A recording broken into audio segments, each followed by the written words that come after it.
Անալմյան վճռաբեկ դատարանը ձեր դեկտեմբերի 25-ի բողոքը որպես վարույթ ընդունեց, որովհետև գիտեմ, որ այդ բողոքի հետ կապված հանգատ էիք ուղղակի, բայց նաև երրորդ ամիսն է, չէ՞ լրացման։ Չընդունեց, որոշում կայացրեց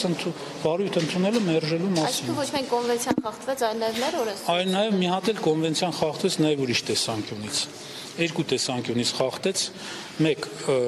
այնտեղ ասում յուրաքանչյուր ոքով զրկվել է ազատությունից իրավունք ունի վիճարկելու իր ազատությունից զրկումը, հա, սա արդեն խախտվեց, որովհետև պարոն Քոչարյանը ազատությունից վերջին, այսինքն այդ անգամ ազատությունից զրկվել էր Վերաքննիչ դատարանի որոշմամբ։ Անկախ նայած թե Վերաքննիչ դատարանը իր որոշման մեջ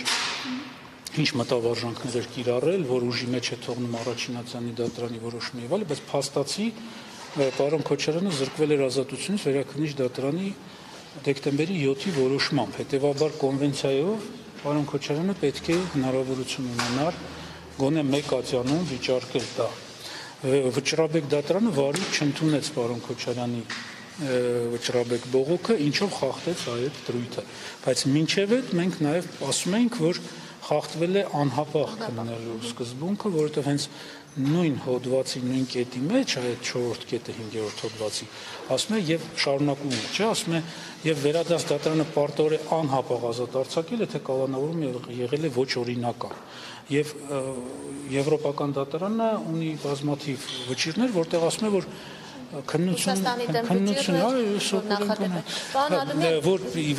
որ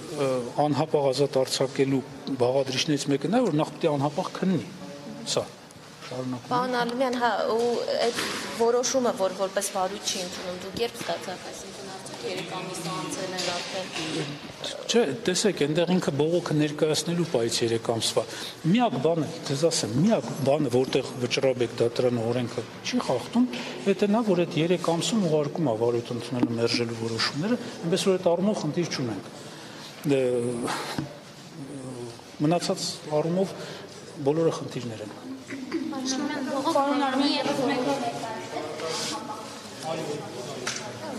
Պարոն Ալումյան ևս մեկ արդյոք ասացի ըստեյության դատավորը լավն է հաշվի առել, որ պարգևատրվել է Ամերիկայի դեսպանատան ներողություն Ռոբերտ Քոչարյանի կողմից տպավորությունը ինչպիսին է դատավորը, ինչպիսին էր եւ նաեւ ներսմուտներուց ասացիք, որ կաշխատեք, որ Ռոբերտ Քոչարյանը դուրս գա եւ պատասխանի արդեն հա լրագրողների հարցին։ Շանսերն ինչպես է գնահատում այս ամենը հաշվի առնելով։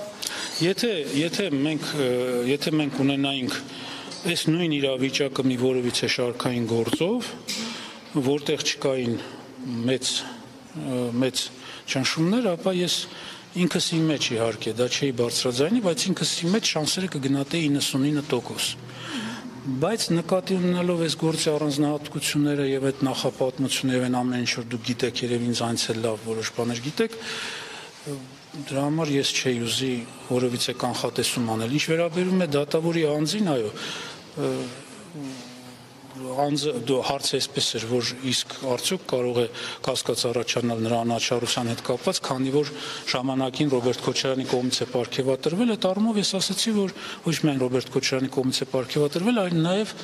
ամերիկյան դեսպանատան կողմից է պարգևատրվել եւ այդ